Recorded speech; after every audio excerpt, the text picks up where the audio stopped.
Ada yang komen di TikTok saya ni baru beli emas hari ni, kenapa kalau saya jual balik terus macam rugi? Jawapan dia adalah sebab spread.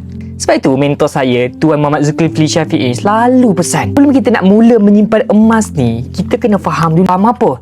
Faham itu spread. Spread ni ialah perbezaan antara harga kita membeli emas dengan harga yang syarikat membeli semula emas tersebut pada hari yang sama. Sebagai contoh lah kan, hari ni harga jualan gold bar untuk 5 gram seperti ini sekitar RM3,434.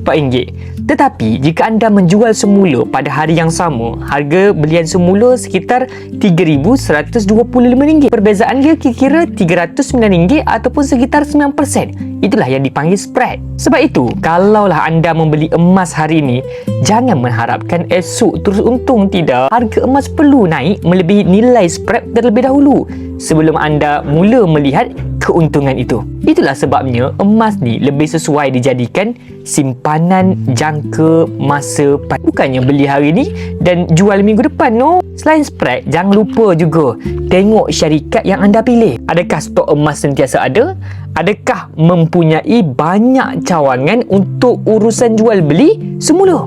Dan adakah proses jual balik mudah tanpa syarat yang rumit? Semua tu penting tau. Supaya apa? Supaya simpanan emas anda lebih mudah diurus pada masa hadapan. Jadi bagi anda yang ingin mengalihkan sebahagian simpanan ini ke dalam bentuk emas fizikal yang saya tunjuk seperti ini, bersama dengan Public Gold, anda boleh isi borang sign up untuk saya bantu anda daftar sebagai ahli.